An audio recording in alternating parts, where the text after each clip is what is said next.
I see that. Okay, now guys, can you hear us? Can you hear us out there? All good. Okay, then I would suggest you mute your microphones out there and we'll get started and introduce. They're muting their microphones and we're off and running. So you're shall I give you a One more thing, I got a email from somebody who does listen and asked that you talk while we have a break and not before, because she found it disruptive for sound. And you know, since I'm not a techno person, I'm just taking her word for it seriously. So if you want to ask a question, raise your hand. If you want to talk to each other, wait for there's a question, please. We're taking a look around the room just briefly, then I'll come back to you. I think that's all of you. Okay, so are the stories in this book true in any way? Are the people real? Or were they all made up? So when I used to do See, that's the problem. There's a party of some kind going on across the way. well, it's full, so yeah, there's lots of things going on. So lots of things. So when I used to do the Seder every year,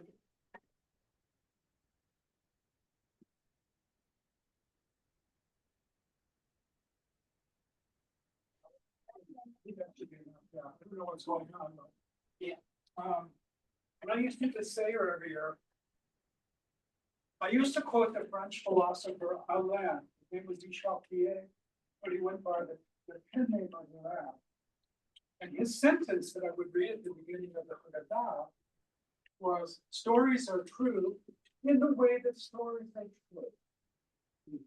So the idea that the Bible records history of any kind, there is some history, but it's woven with legend and folk tales as far as the narrative stuff goes. Now, there's obviously poetry of all kinds, and there's literature like, you know, the book of Ecclesiastes, the book of Job, which have philosophical aspects to them.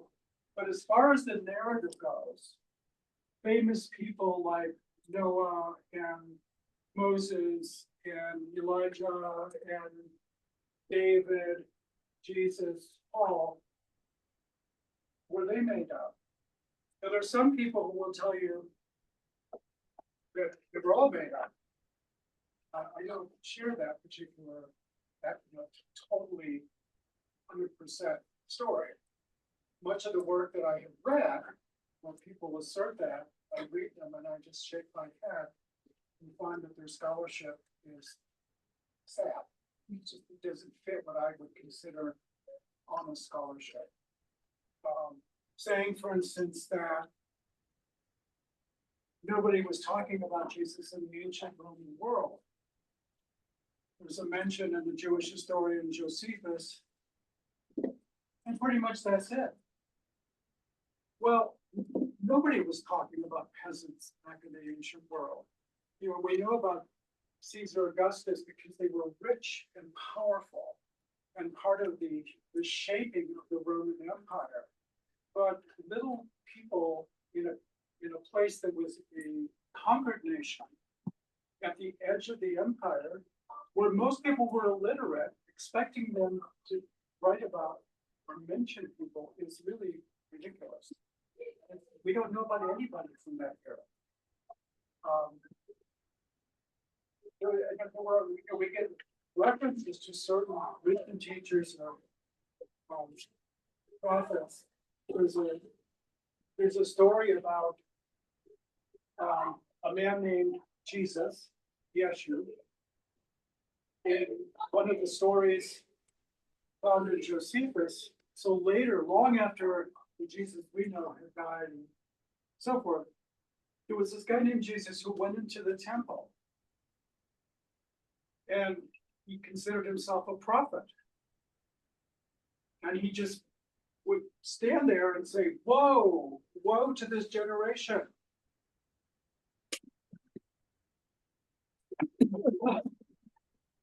And there was, First miracle. Woe to this generation. And somebody threw a rock at him and killed him. That's it. That's the whole story about this prophet. So, was there more to the story? Maybe, but Josephus doesn't tell a lot of biographical details about many people, except the very famous leaders, about Herod, the Great, Herod Antipas. And the people who rule, the Roman, he talks about Pontius Pilatus, Pontius Pilate, the stories that are really quite amazing. It reveals a very different than you find in the Gospels. In the Gospel, Pilate's washing his hands. This guy's innocent. At no other time in his life, according to Josephus and some other Jewish writers like Philo, he was a villain.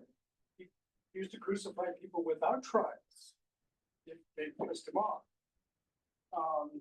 He had no respect for Jewish religion.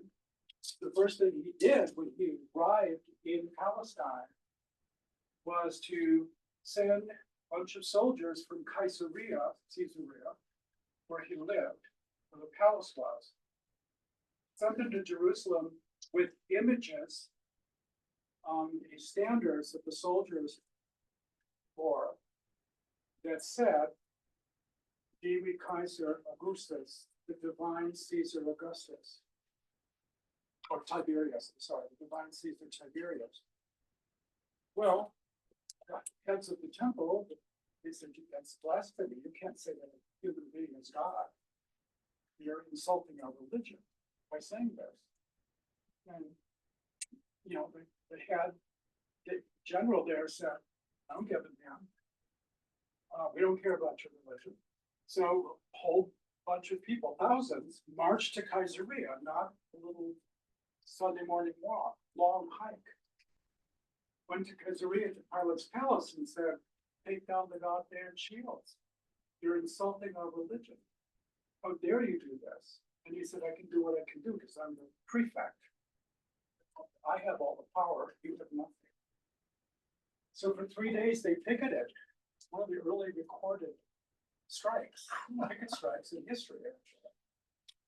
They struck, walked back and forth, finally he got fed up and he said, look, he herded them all into the hippodrome and he said, either you do what I say and just march back and leave this alone, or I'm going to have you killed. And he surrounded them with soldiers with swords. So they had a little conference by themselves. They fell to their knees, they took their cowls, and they went like this and they said, go ahead and kill us. Do not make fun of us for it. And Pilatus had never seen anything like that. But he gave in. So it's a dramatic story. It's told by several people with slight variations, but the center of the story seems to hold true no matter who's telling the story. So we know about historical characters like him because he was the prefect. But other than that, expecting there to be all kinds of people in an illiterate country writing about a Galilean, no less, a hick, by their standards, using modern day language. A hick who wandered in the hills and taught. It's not even expected, actually. Moses. Was there a Moses? Now, most modern scholars would say the whole Exodus story is not historically true. And, people have tried to make it true.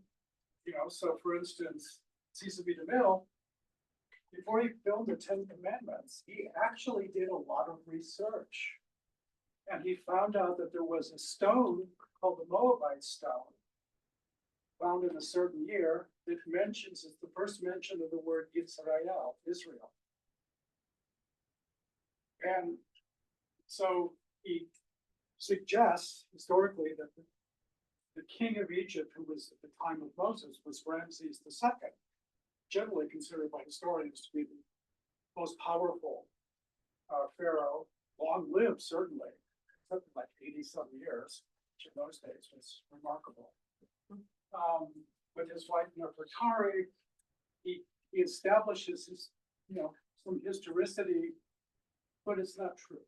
There's no record from Ramesses' time of anything like this happening.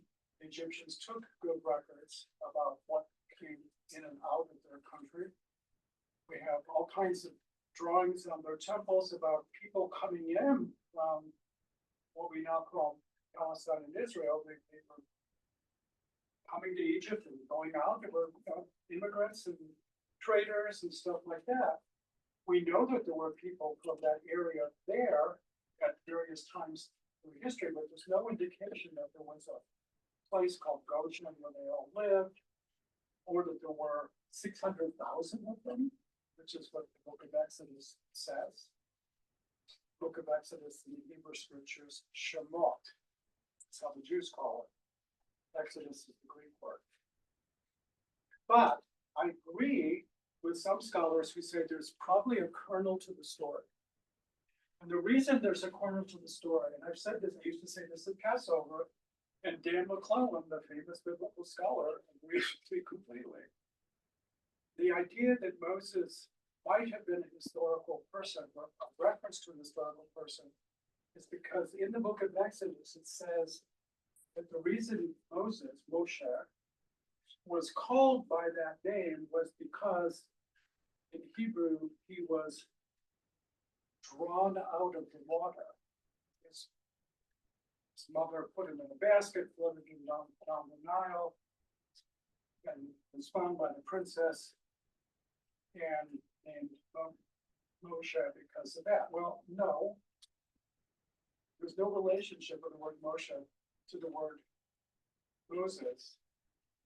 But if you think about Ramesses, you have MSS in that name. Moses, one of the great kings of Egypt.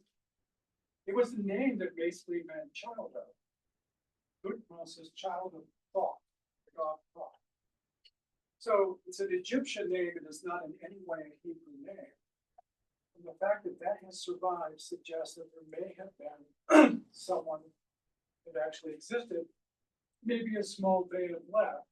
But we know the story is not literally historical because the Egyptians had stone in great abundance along the Nile. The pyramids are not built of bricks. Great temples are not built of raw bricks. But in Mesopotamia, that's all they had. Straw and clay to make buildings. There wasn't any stones over in Babylon and Nineveh and stuff like that in the way. You look at the Ishtar Gate and you go to New York, you can see a reconstruction, but it's made of, bricks and tiles. So the story was written while the Hebrews, not the Jews were not, when people say the Jews went out of Egypt, that word wasn't invented yet. It was the Habiruda, Hebrew people who went out of Egypt. The word Jew was not even common use until about 300 years before Jesus. So, people get all this stuff, it's like a slip and slide through history. They take things from one era and slip it into another for no reason. So there may have been some people who left Egypt. And as far as things like the Red Sea parting, I did a sermon once here long ago when a friend of mine was visiting his cousin in Korea. And he was south of Seoul in Korea. And there was an island a couple miles off the coast of this land in this part of the Korean mainland. And in April, March or April, every year, because of a strange confluence of bizarre tides, the water splits and there's dry land that connects the mainland to the island. It's a natural phenomenon. Nobody thinks it's a miracle in a supernatural way. People walk across it, they bring picnic baskets and stuff like that. So, strange things could happen. But that story is probably entirely made up in the Hebrew scriptures. It may refer to some knowledge of something like that happening with tides at some time or another. But these stories were not set down till hundreds and hundreds of years after the presumed Moses lived. And, yeah, we can do some history now of people who lived 300 years ago, but most of the history we even get from 300 years ago is still altered, Washington did not chop down the tree.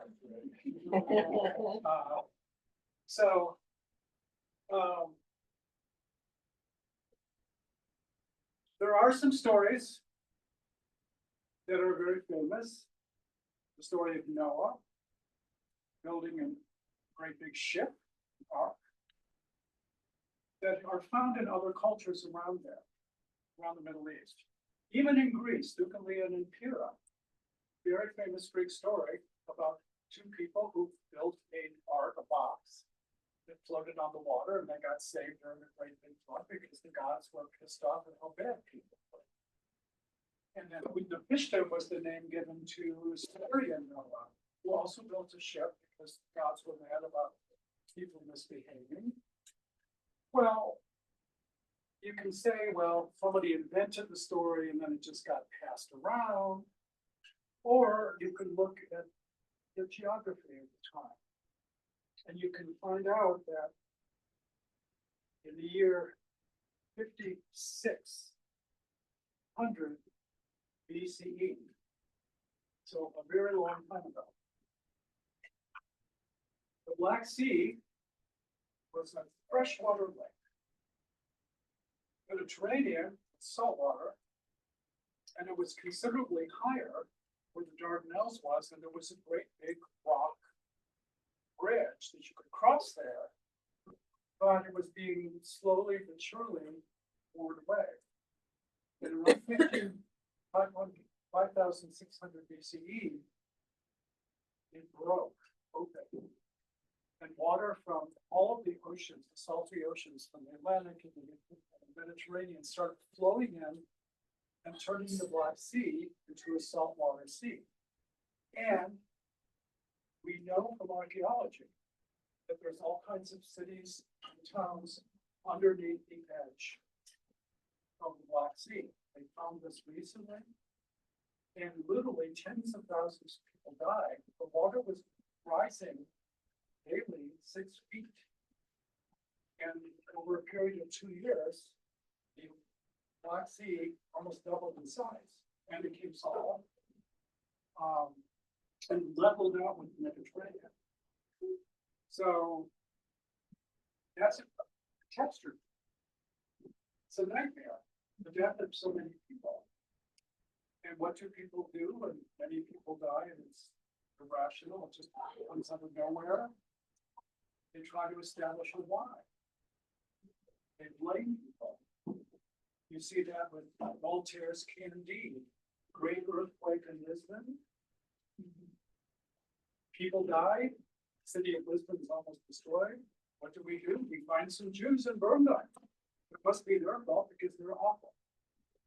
That's throughout human history, we find this really tragic attitude toward people blaming people for natural disasters.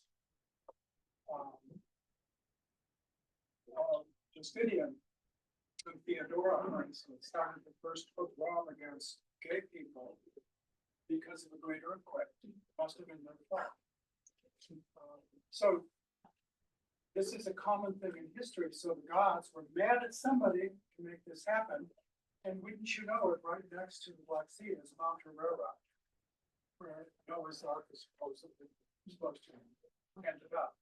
So geographically, we're talking about a circular area where a great disaster happened, and people wrote stories to try to interpret it and give it a theological meaning, so to speak.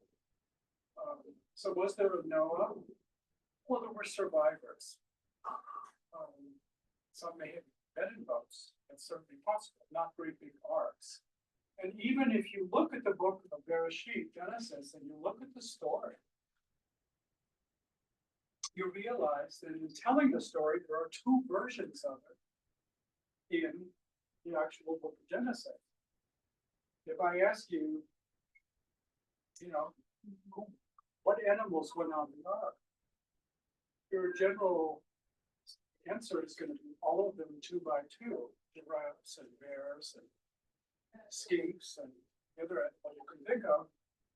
But it also says in a very different area that only 7 pairs of animals went on. They were all sacrificial animals, free for the priestly, and that was written by a priestly editor many hundred years differently than the first one.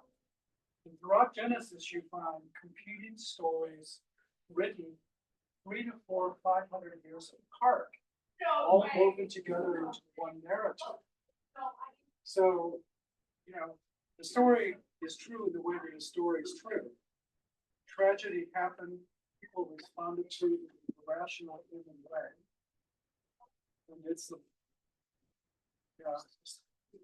lots of things going on. Excuse me, folks. We've got this.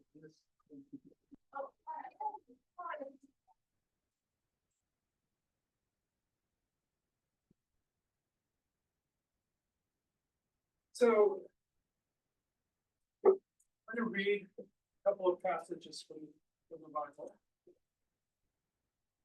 I'm going to read a passage that is going to be triggering to some people, but it's in the Bible. It's not read in church on Sunday or in synagogue on Saturday. The reason is because it's too painful. And yet, it's a story I've encountered over and over again in my ministry. It's a real human story. And did it happen historically? Well, nobody was in the bedroom taking notes. So, who knows?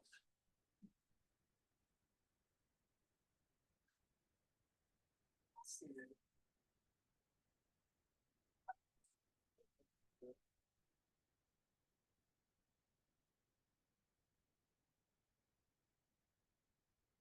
There we go.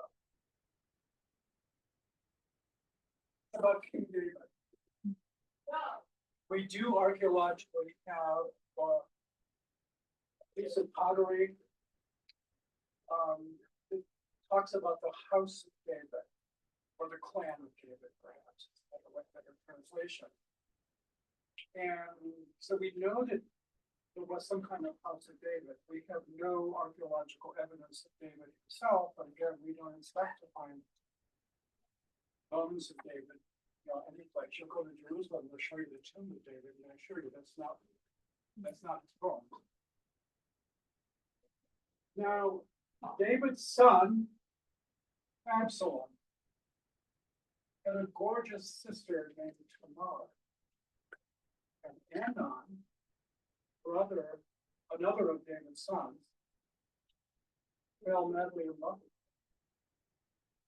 her. Amnon was so depressed that he fell sick for his love of his half-sister. For he thought it an impossible thing to approach her, since she was young, virgin still. But he had a friend named Jonadab, son of David's brother Shemaiah, who was a very shrewd and clever guy. He said to Amnon, "Why are you so low-spirited this morning and yesterday and morning after morning, my lord? Won't you tell me what's going on with you?" So Amnon told him that he was in love with his half-sister Tamar.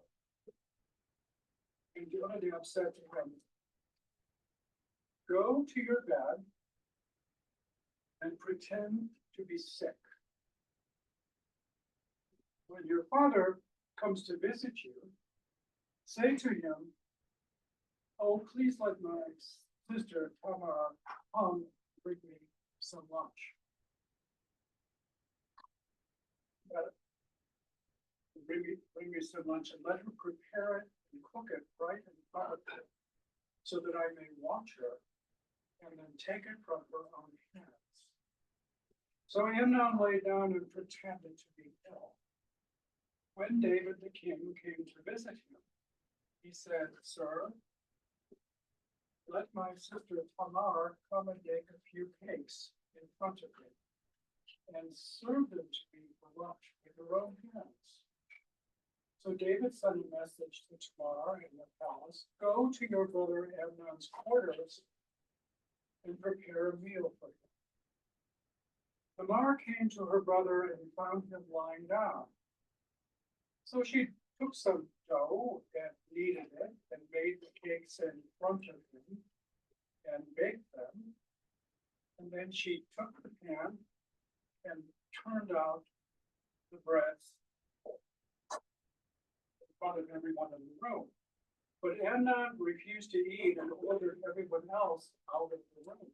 So the two of them were alone.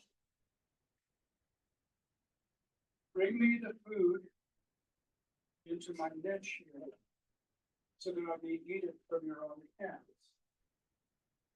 Tamar took the cakes that she had made and brought them to Amnon in the niche where he was sleeping.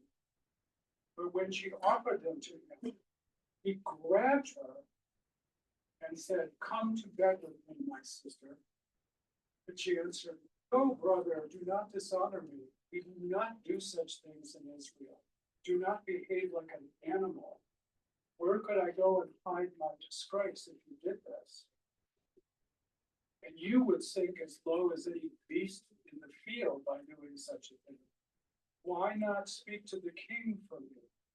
He will not refuse you if you want to marry me. Such things did happen in those days. Pharaoh's kings of Egypt always married their own sisters. Not our way, but it was real in ancient times. He would not listen, but he overpowered her, dishonored her, and raped her. Then Amnon was filled with utter disgust for her. His disgust was stronger than the love he claimed to have felt. When he said to her, get up and get out of here. She answered, no, it is wicked to send me away. This is harder to bear than all else you have done to me today. He would not listen to her, but summoned the boy who had attended him and said, get rid of her and put her out and bolt the door after her. She had on a long sleeved robe, the usual dress of unmarried princesses, and the boy turned her out and bolted the door. And Tamar threw ashes over her head, rent the long sleeved robe on her head, and went away, sobbing and crying. Her brother Absalom saw her in the hall and asked, has your brother Amnon been with you? Let's not talk about this. Just keep it to yourself. He is your brother. Do not take it to heart. So Tamar remained in her brother Absalom's house, depressed and desolate. When King David heard the whole story, he was very enraged, but he would not hurt Amnon, as he was his eldest son, and he loved him. Absalom did not speak a single word to Amnon, friendly or unfriendly, from that day on. He hated him for having dishonored his sister Tamar. Now, that's a horrible story. And yet I've heard this story 100 times from real women's moms in my office. Over the years, the anniversary of my ordination 46 years ago was 2 days ago. During that time, it was something that I heard, variations of it. One version of the text, and she says, why are you doing this? He answers, because I'm struggling. It's not in this particular version. There's little variations from various texts. But in any case, the story is absolutely horrific. Did it actually happen? Can't say. This was written hundreds of years after David and Absalom and Tamar were dust. Does it happen? Yeah, stories are true in the way the stories are true. And you find this throughout scriptures. You find descriptions of extraordinarily beautiful human behavior and extraordinarily awful human behavior. And it's all human, as everyone in this room is. So, yes, there was a David. As far as we know, stories that we have about David were probably exaggerated. The idea that he was a king in a palace someplace is usually diminished a bit by historians saying he was probably a chieftain in a small area. Jerusalem was like a village in those days. It was not what it was later. So, yeah, there was probably a historical character, and with kingships, as we can see, we're just looking at the people in England. I mean, they've had more family craziness than I mean, it's every day there's something new. So you find this kind of stuff in royal families, but you also find it in families down the street. So I wanted to read a couple of passages to talk about things about is this or that true. The Jews have a word called midrash, which means basically telling a story by story. Take a story that you've already heard and you kind of retell the story to reinterpret it. It's a recognition that stories can have many meanings that might be very personal to you. Nobody else in the history of the earth might relate to a passage the way that you do. And, even when you translate something from the Greek or the Hebrew in English, and I did this once in a sermon when I was here, there's a passage in Luke 12:57, where Jesus asks a question. As a matter of fact, it's an interesting thing to do to know through the New Testament. You can do this online. You'll see a list of all the questions Jesus is reported to ask. And you realize he asked hundreds of questions. There was a whole group of people who studied the questions of Jesus as a way of trying to understand what he might have been about. Because there are more questions than there are declarative sentences. But anyway, he asked this question: why don't you decide for yourselves what's right? Question mark. But in English, you can say that sentence lots of different ways. Why don't you decide for yourself what's right? Why don't you decide for yourself what's right? Why don't you decide for yourself what's right? Why don't you decide for yourself what's right? Etc., etc. Depending on what you stress. So in English, it's translated from the Greek. What was the original meaning? We have no way of reconstructing that. If indeed he said that, some members of the Jesus Seminar think that this was not actually uttered by Jesus, but was invented by Luke in response to something that Jesus actually said, but it was kind of like a summary, Luke's summary of what this passage was about. But nonetheless, it's come down to us in the Gospel of Luke. And you can do this with any passage in the scriptures. Once it's translated into English, it's a whole different world. The way they thought in Hellenistic lands in Greek and the Hebrews It's a very different world. It's different interests, different fears, different loves, different rules. A lot of this stuff doesn't really translate well into modern day languages. Let me read another story. Let's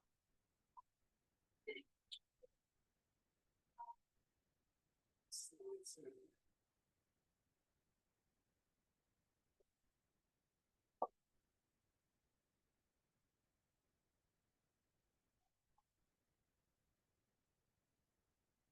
And so the time came when Adonai decided to take Elijah up into heaven, the sky, in a great whirlwind. Elijah and Elisha left Gilgal, and Elijah said to Elisha, "Stay here, for Adonai has sent me to go to Bethel." But Elisha said, "As the Lord lives, your life upon it, I will not abandon you. I will never leave you." So they went down to the country of Bethel. There, a company of prophets came out to Elisha and said to him, "Do you really understand that Adonai is going to take your Lord and Master from you today?" I know, he replied, "Say no more." Then Elijah said to him, "Stay here, Elisha, for Adonai has sent me to Jericho." But he replied, "As Adonai lives, your life upon it, I will not leave you." So they went on to Jericho. There a company of prophets came up to Elisha and said to him, "Do you know what Adonai is going to do today? He's going to take your Lord and Master from you." I know, he said, "Say no more." Then Elijah said to him, "Stay here, for the Eternal has sent me to the Jordan." 50 of the prophets followed. Eventually, Elisha said to Elijah,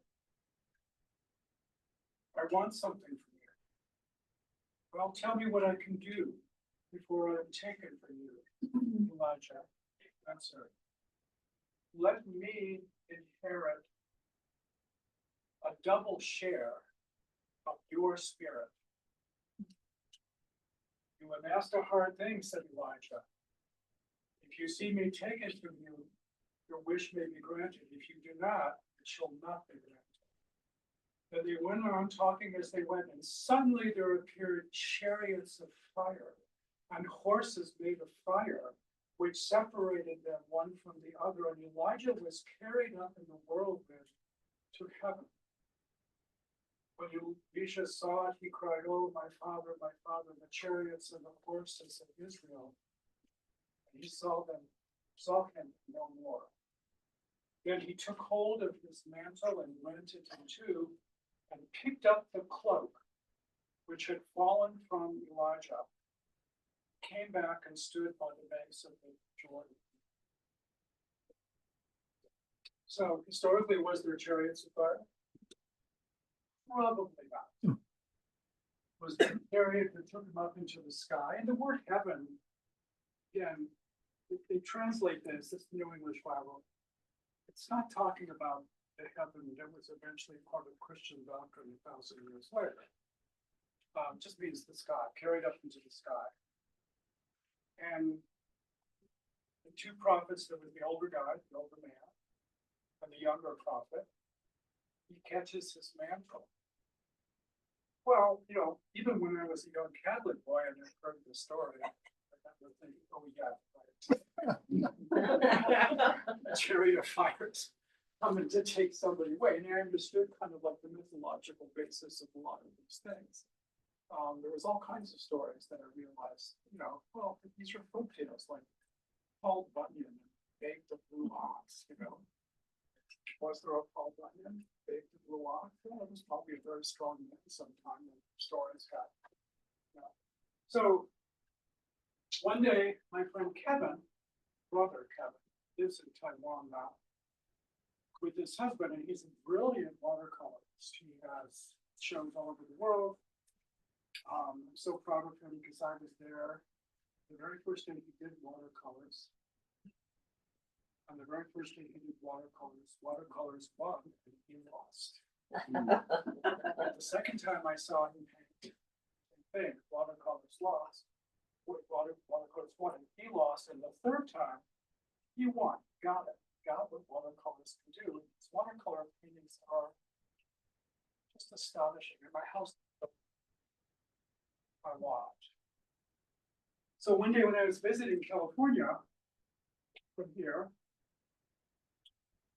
my mentor, Harry Schofield, who was the minister emeritus at the San Francisco church, he was very important to me. I used to go and have lunch with him once a month, and I did this for about 15 years.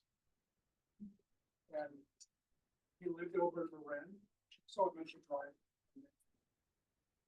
And we would always have lunch, and I'd spend time with him and his wife. And he would talk to me and ask me questions. He loved to ask me questions, ranging from how's your spiritual life going to any number of things to get me to think. And so I just loved him. I loved his wife, Dean. And eventually he started to get sick. And when I was visiting once, I didn't have a car to rent. I just didn't have any money to do that. So my friend Kevin decided he would drive me over. And I said, well, when you go there, he's going to ask you questions too. That's what he does. So that's fine. So we got there and I introduced him to Kevin, but eventually Kevin was just a witness because Harry and I had a long-term relationship. He was cordial to Kevin and asked him a couple of questions, which Kevin answered as best as he could. But then he was watching me and Harry having this relatively deep conversation, including about that. And then it was time to go home. So the next day, I'm staying at Kevin's place. I wake up and he says, I have something to show you. I said, what? He said, I did a paint of you and Harry. I said, you weren't even taking sketches. You were just there listening. He said, well, I memorized his face. So this is it.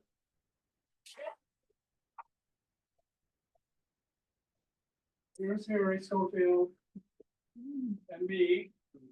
It's in 2 panels. He painted in 2 pages of a book, so then I framed it this way. This looks just like Harry. I have no idea how you memorize a face and then paint it. I was totally astonished and amazed by the whole thing. And I said, I can't believe how you painted Harry and me so accurately. And Kevin said, this is not you, Harry. This is Elijah and Elisha leaving his mantle to you as he's about to die. So I cried. Why wouldn't you? And the reason he said that is because I had been teaching him a Bible class. He had been raised with no religion. And one day he said to me, I realized, he likes to write too. He said, I realized you can't be a real writer in English unless you know the Bible and you know Shakespeare.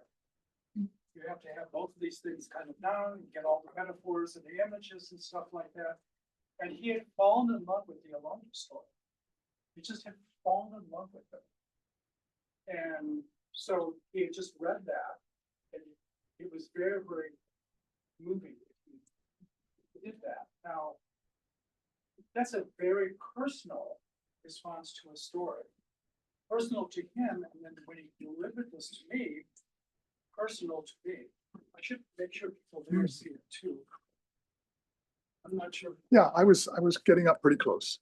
Yeah, so I'll just put that. That's good. Oh, that's good.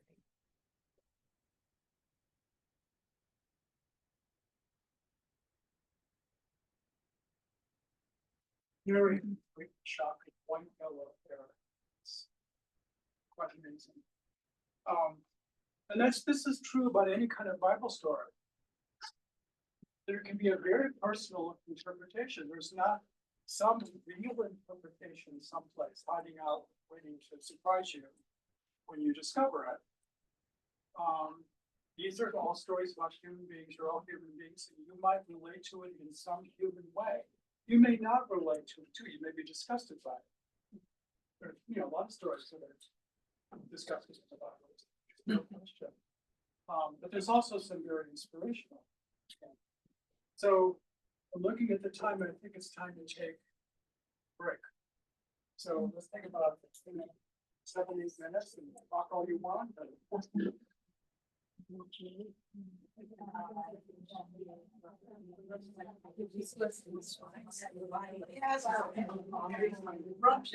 Yeah, no, it Laura's. Your daughter. No, she's a friend. Oh, okay. Yeah, and we played bocce, remember people did crochet. She's a crochet girl. This is the line. The other one. Hello, Misty, with the red hair. You want the other one. The other one is. I'll pass on this one too, because it's just too good. I have one. And it's Loved it. I'll have to fill it out. I want to. And then okay. This, but The second. you'll laugh when you see this. I can appreciate it. Because I taught.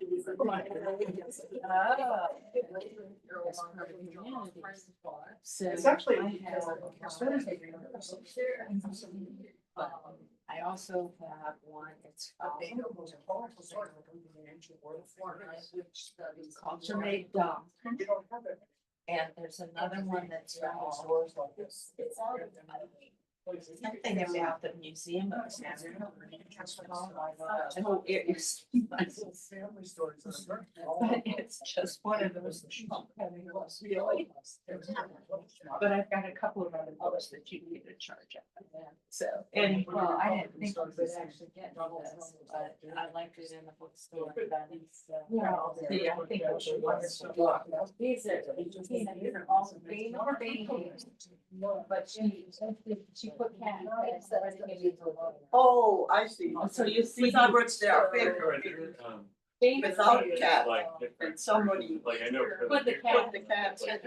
Where the humans. Oh, okay. So So look at the right here.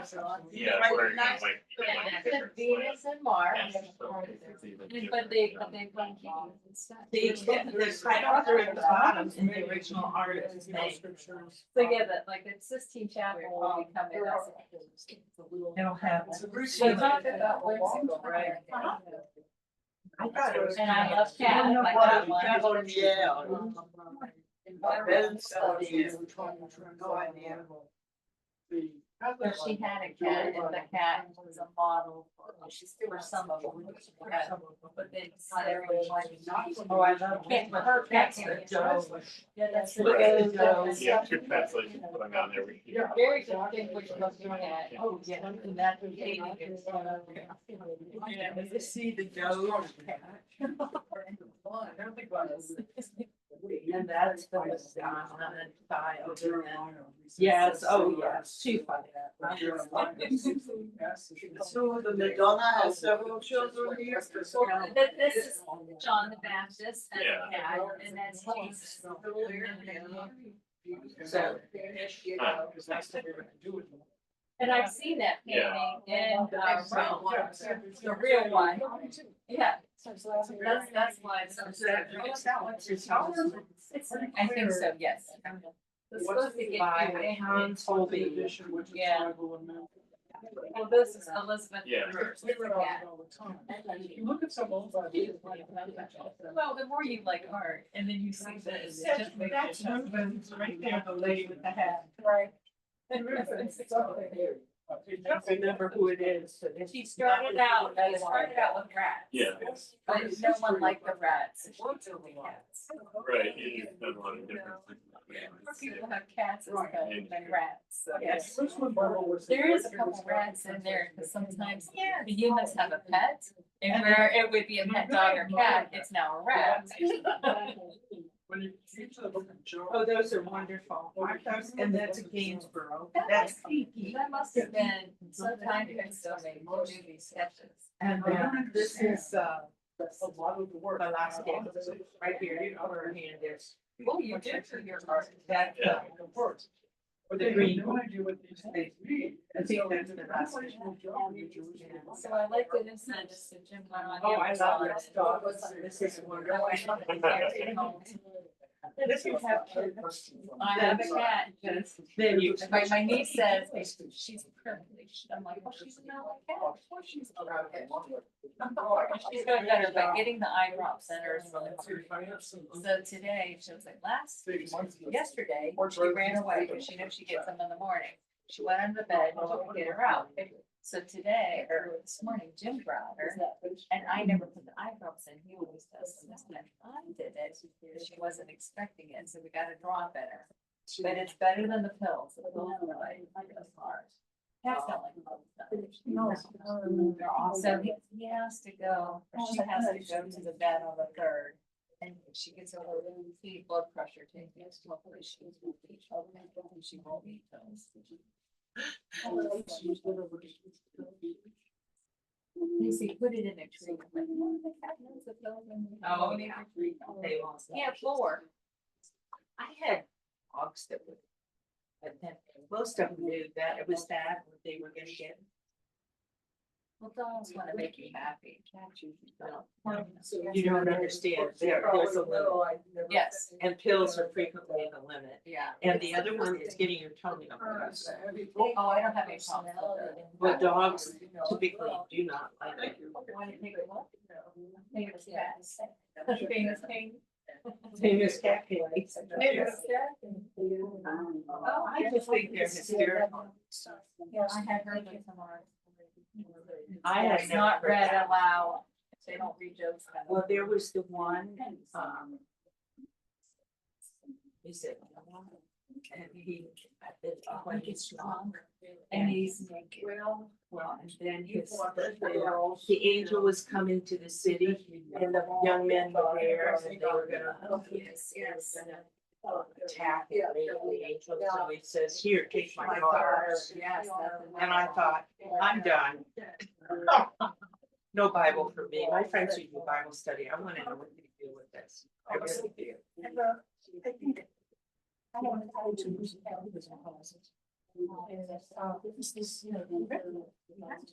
Well, we read the Bible. There's a sign, we went through this book this week and this book next week. Yep. Say that again. I just don't remember reading some of those Yeah. things when I was a kid. And maybe we didn't read the whole chapter, because I went to.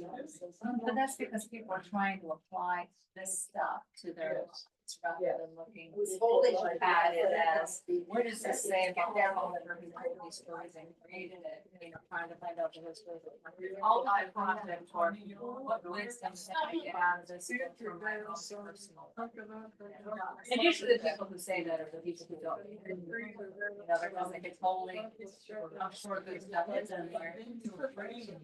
Isn't he beautiful? Look at his eyes.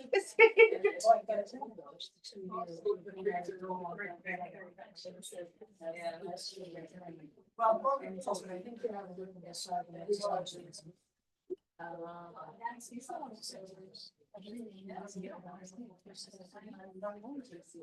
And there's lots They of. already, yeah, I know. The hash was a very popular. You have the third one too, Mark? We had a bioemphasis.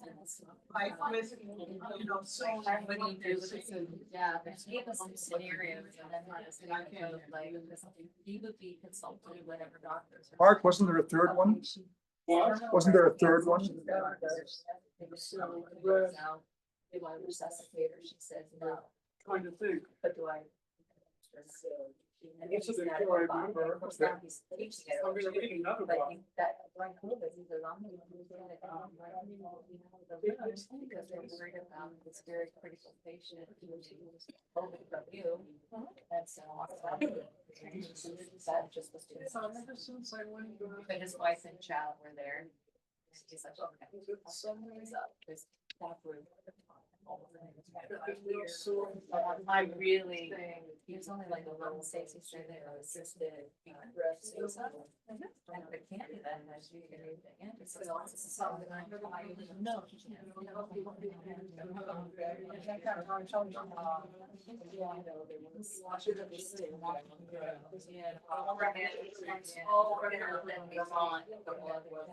But now, Ohio's not. And the thing is, boy, I control so much of my life.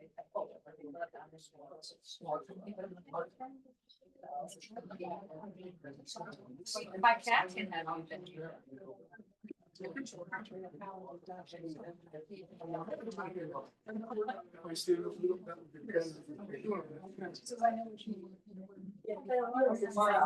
would figure out the next. Okay. Standing in front of.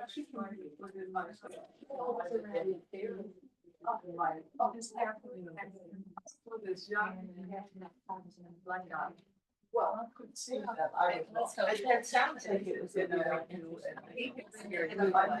So I never know what the speaker's gonna be, but sometimes it has its speakers, I can remember that, you know. So they keep talking to a friend that has probably lots of stuff and going through the policy that it's now lots of times they don't in the cities expanding and she's responsible for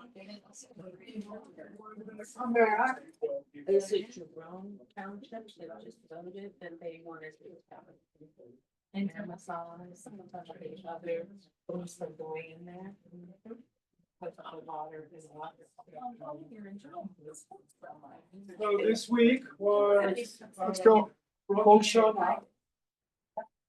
And during Rosh Hashanah, there is a biblical reading that is always read. It's got a name called Akedah. And it's a story that has been painted in Renaissance paintings. I mean, it's just painted a lot because it's a horrific story. But I'm going to read a midrash about this story. So this is Genesis 22. Bereshit 22.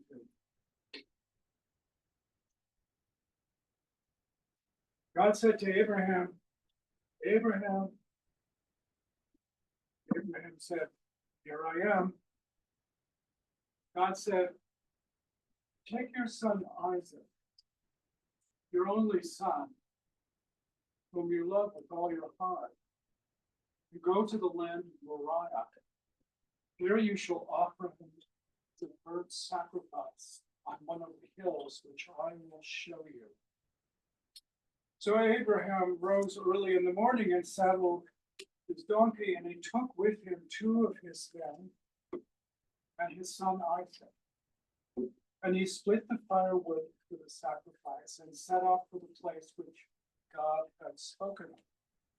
On the third day of the journey, Abraham looked up and he saw the place at some distance. He said to the men who were accompanying them, stay here while I and the boy go over there. And we will have worship, and then we will come back to you. So Abraham took the wood for the sacrifice and laid it on his son Isaac's shoulders to carry. He himself carried the fire and the knife, and the two of them went on together. Isaac said to Abraham, Father, and he answered, what is it, my son? Isaac said, here are the fire and the wood. Where is the lost my place. Where is the young beast for the sacrifice? Abraham answered, God will provide himself with the young beast for a sacrifice, my son. And the two of them went on together and came to the place of which God had spoken. There Abraham built an altar and arranged the wood, and then he bound his own son Isaac and laid him on the altar on top of the wood. Then he stretched out his hand and took the knife to kill his son. But a messenger of Yahweh called to him from the sky, Abraham, Abraham. He answered, here I am. The messenger of Yahweh said, do not raise your hand against the boy. Do not touch him. Now I know that you are a God-fearing person. You have not withheld from me your son, your only son. Abraham looked up and there he saw a ram caught by its horn in a thicket. So he went and took the ram and then killed it and offered it as a sacrifice in place of his son. And Abram named that place Yahweh Yahweh. And to this day, the saying is, in the mountain of Yahweh, it was provided. It's a horrible story. And the commentaries on that story over the years by theologians, the reformers, various Catholic saints, Jewish rabbis, they go every place. As my own rabbi used to go into a synagogue in San Francisco, besides being a minister at Hayward, my own rabbi on Rosh Hashanah said, I'd like to point something out about this story. In Bereshit, after the story, Isaac doesn't appear again until his own story starts, and Abraham has already died. And the first sentence after the story ends was that then Sarah died. Sarah was his wife. And she said, this story is telling you something. Sarah died of heartbreak that her crazy husband was going to try and kill her own child. And Isaac never spoke to his father because his father was crazy. And as the rabbi said, the story is actually about this. You hear a voice in your head saying, kill somebody? The answer is no. Doesn't make any difference if it's God. Oh God, go to hell. So that was one of the sermons I heard her give. And yeah, okay, that's a good interpretation. But let me give you another midrash, a story about a story. I just posted this. So this is by the great poet of World War I. Being World War I, I mean, he was in the trenches. So he was a soldier and he knew whereof he was speaking. So he died in 1918 at the end of the war. He's a pretty young man. So Abram rose and clave the wood and went and took the fire with him and the knife. And as they sojourned, both of them together, Isaac, the firstborn, spake and said, my father, behold the preparations, fire and iron, but where is the lamb for this burnt offering? Then Abram bound the youth with belts and straps and builded parapets and trenches there and stretched forth the knife to slay his son when lo, an angel called him out of heaven, saying, lay not your hand upon the lad, neither do anything to him. Behold, a ram caught in the thicket by its horns. Offer the ram of pride instead of son. But the old man would not so, and slew his son, and half the seed of Europe, one by one. Now, where does that story appear? It's a poem by Wilfred Owen. Oh, okay. I'll put his name up. Wilfred Owen, and it's called The Parable of the Old Man and the Young Man. Yep. But he uses the KJV kind of old-fashioned English in writing it to kind of give it some biblical heft. And he was, basically saying, I think brilliantly, war is where old men sacrifice young men, one by one. The first time I didn't read it the first time I heard it sung, Benjamin Britten, great English composer, has this poem sung in the War Requiem. And the text, I was in a concert hall and I was looking at the text and it devastated me. I don't even think I paid attention to the music. I just thought, oh my God, to write something like this. and to make that statement, but it's a story about a story. And in Jewish tradition, this is very, very common, is to take an old biblical story. And the, you know, the Jews at the time of Jesus weren't around saying, you know, you can't change stories. It was okay to change stories because the idea of fundamentalism was not invented until the United States came about. It was invented here. There were people who took the Bible literally and seriously in many, many ways, but pure fundamentalists exist only in the United States originally. Now, we export it because we're bad people. But it's, you know, Luther, I think I said this last week, Luther wasn't happy with a lot of things in the Bible. He didn't like the book of James.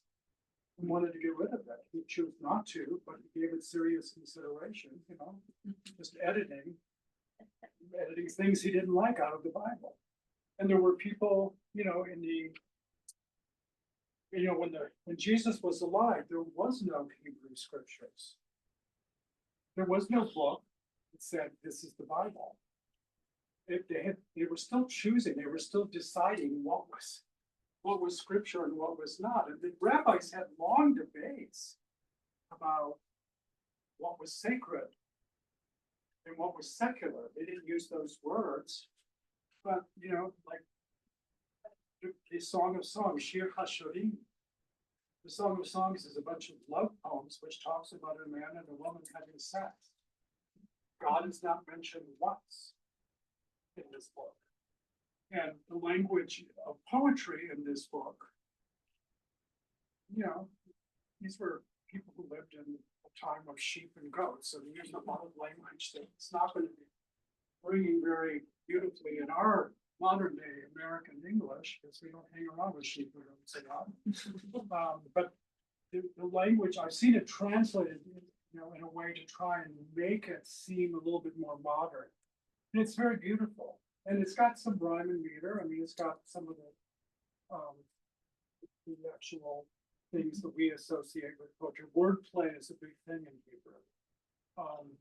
The book of Ecclesiastes, Kohelet, it does mention God, but it doesn't mention Yahweh or Elohim or Adonai. It talks about the God. And that's a whole different thing. And modern translations very often leave the word the God out because it's really confusing. And sometimes they'll just translate it as reality. Reality is like this. And it only occurs twice in the book of Kohelet. So it's, you know, it's not a great big, and it basically says, life is hard, then you die. In poetic language. But that's basically it. And when it says life is hard, then you die, it means death. No life after life.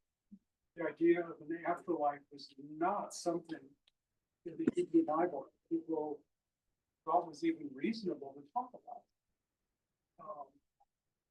And I think it's in Ecclesiastes where it says when human beings die, it's like when a dog dies, they stop breathing and then they're buried.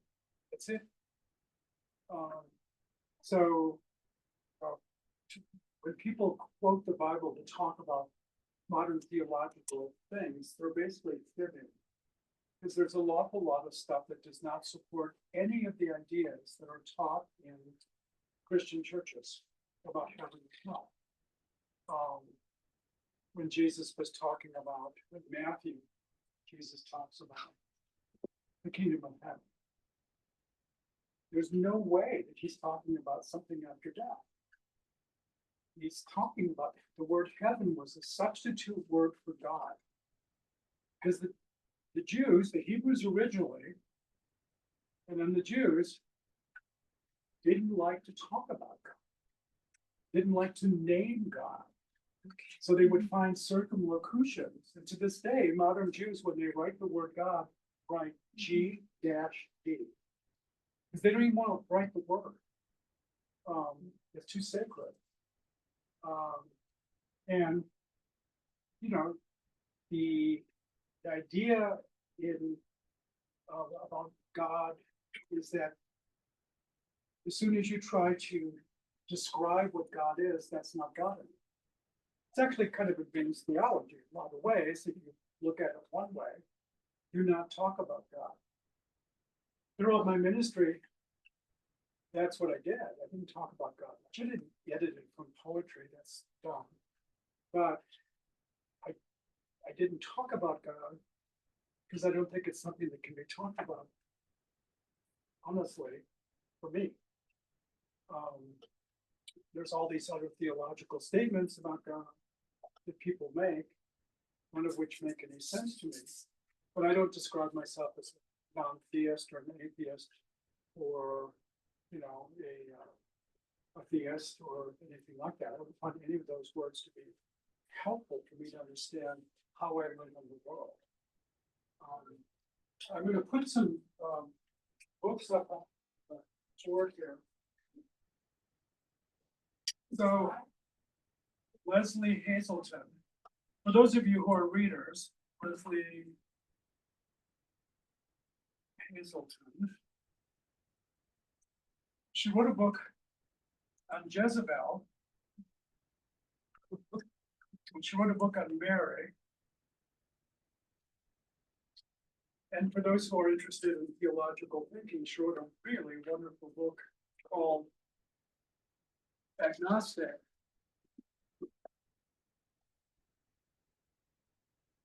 A Spiritual Manifesto.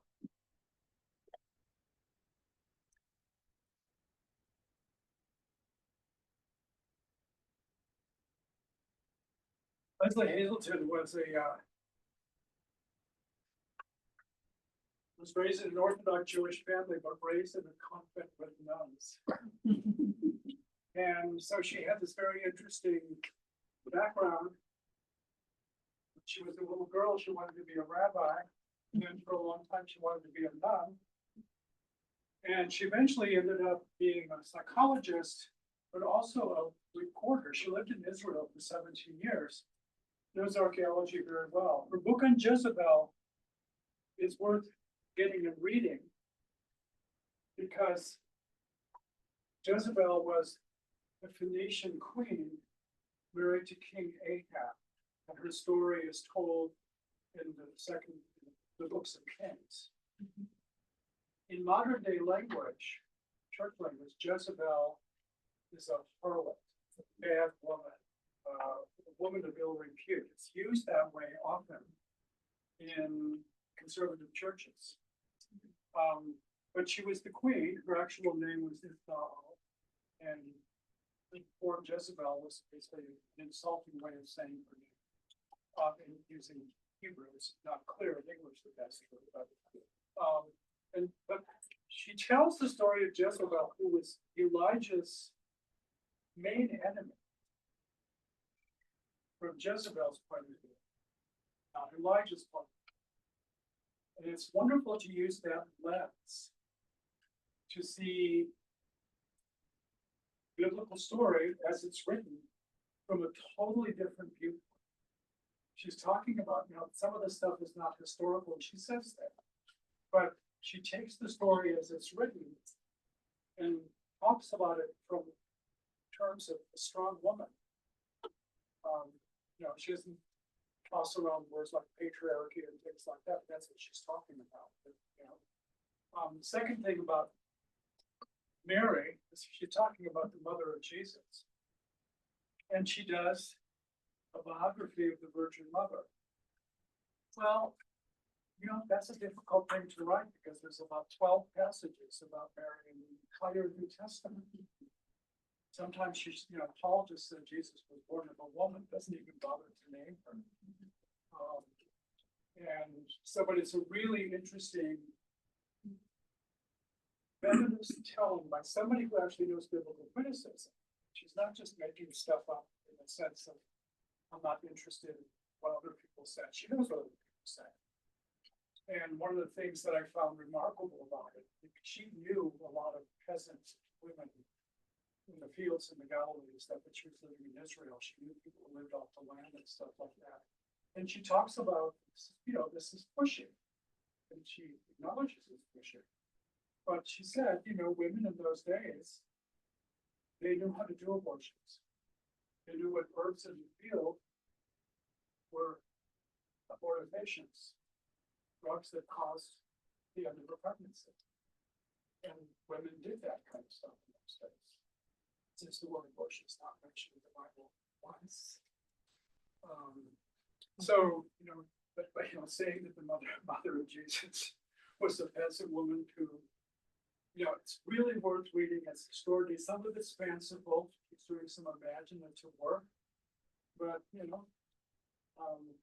it's wonderful to read. So if you want to read something, she's a good writer too. She's a very good writer.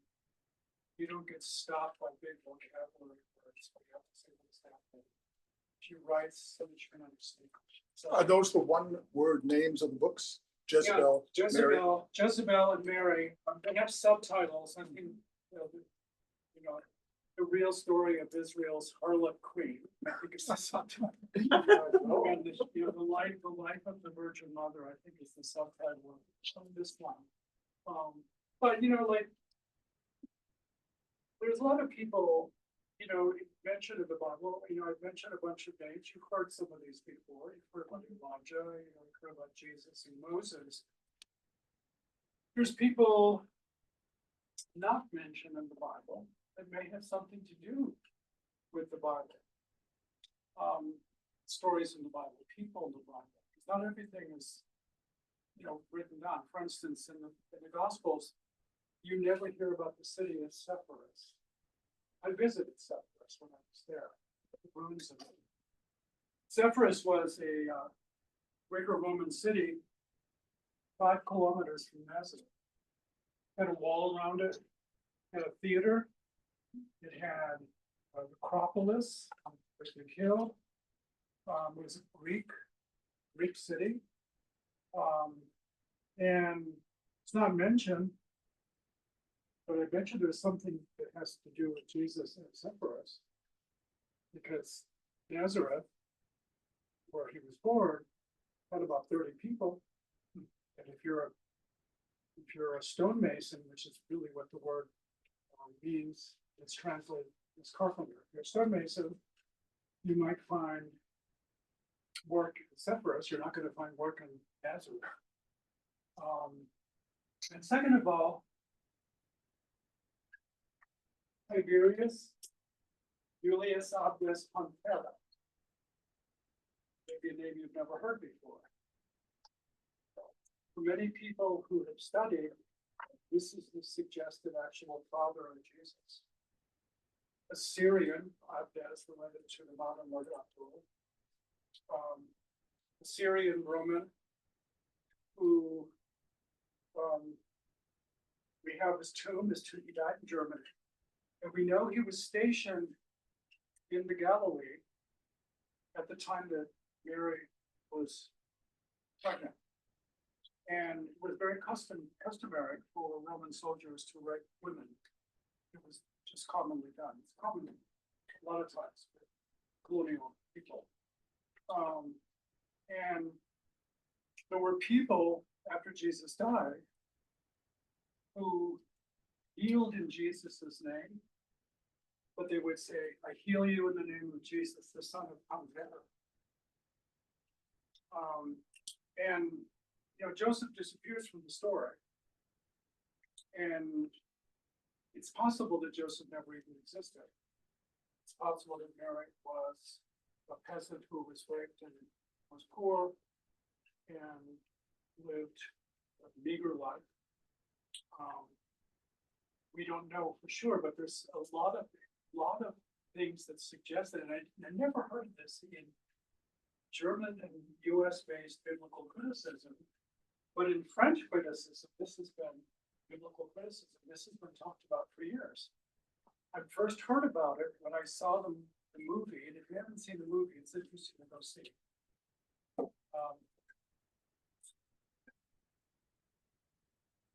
Jésus de Montréal.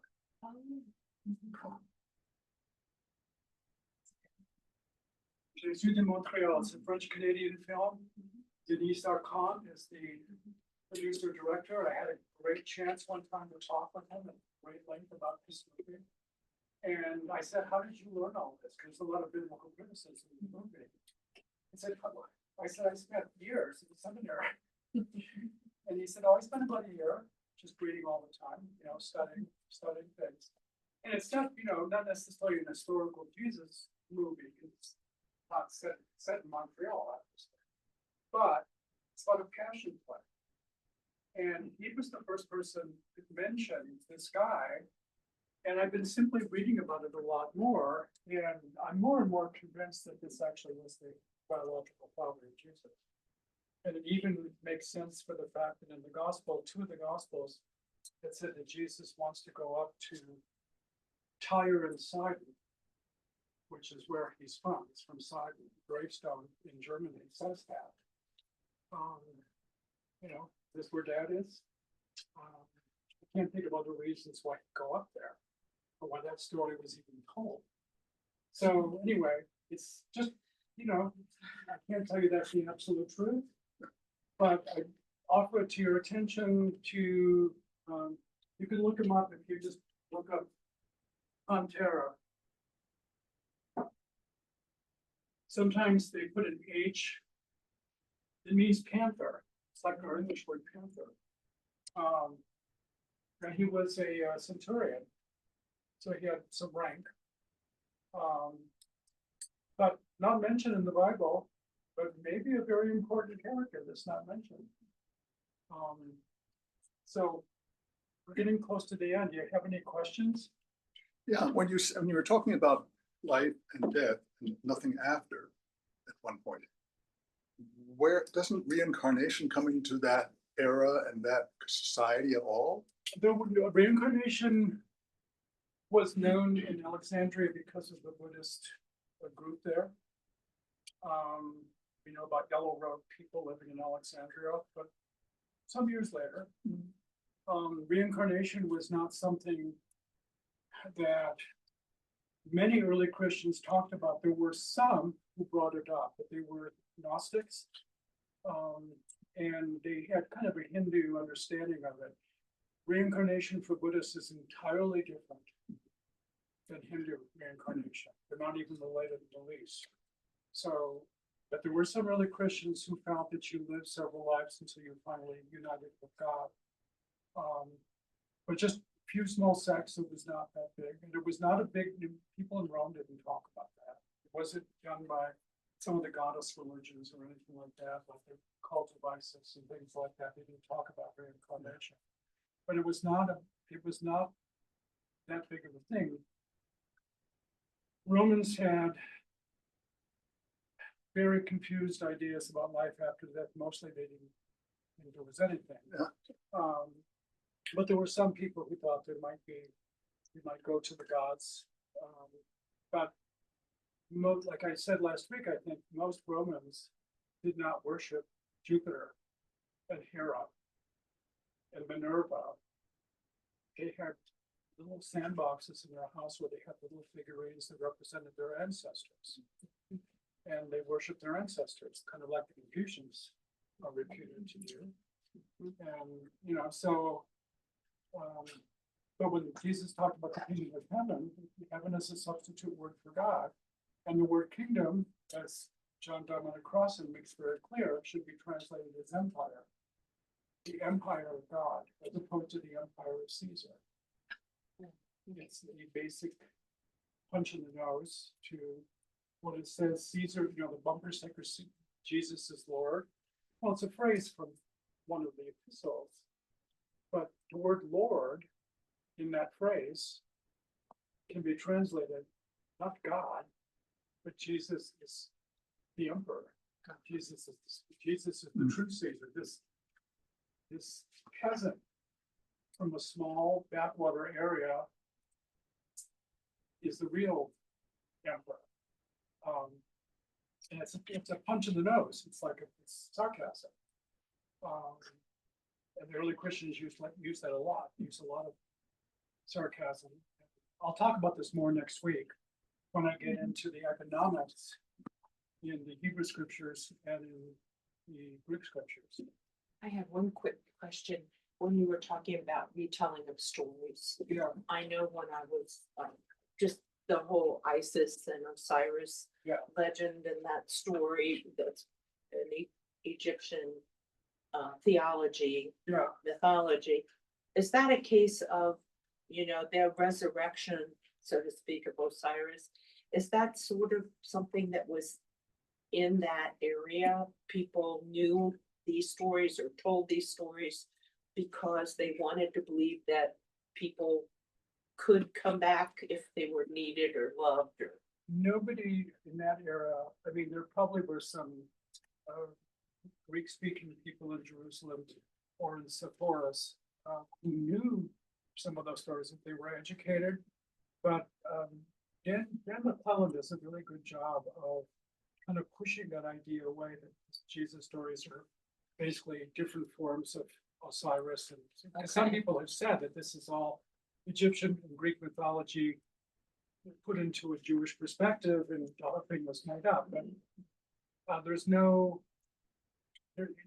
a lot of actual parallels that are really parallels.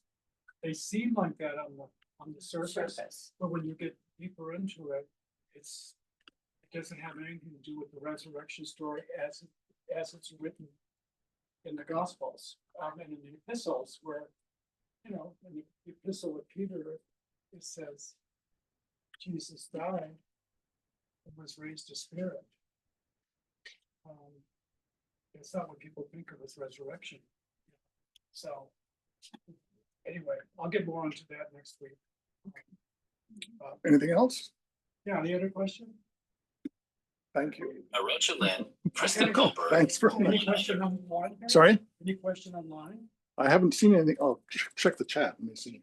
Oh, there's a chat. If you have anything there to share, I see there. Ah. Robin Lawson says, for me, it is a painting road to Emmaus by Fritz von Ude. Maybe that painting you showed. There's a link here that we can. Oh, she's talking about a painting. Yeah. No, painting, I mean, we can talk about art in the Bible a little bit too, because I'll bring in a photograph of a painting that no longer exists. Here's what she's referring to. Oh, that's beautiful. That's very beautiful. The story of the two disciples of Jesus walking to Emmaus. He appeared as an ordinary person, and then when he breaks the bread, they recognize him, which is clearly a Eucharistic reference, a communion reference. You break the bread, you see Jesus. It's a beautiful story.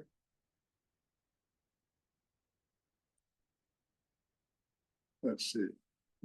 Robin's asking, you asked before the break, what story resonates with us? Are you going to say something else, Robin? Or do you want to come on live? We have to. Do you want to unmute yourself and ask the question? This is all a magic show to me. The painting is what resonates with me. It's a beautiful painting, and art is central to my life. I'll bring some art in next week. Yeah. Next week, let's try to have this so that if you want interaction, we can do it. It's difficult. I don't know the system well enough, but Yeah, well, ask. we'll get there. Find out. All right. Thank you all. Thank you. Thank you. Thank you, Tech. Thank you, Teach. And Kevin says thank you. I just.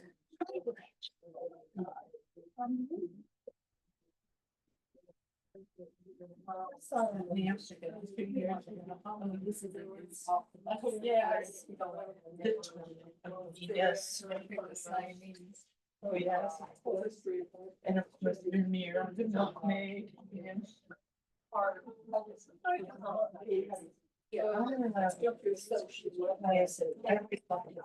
I I assumed. There wasn't enough.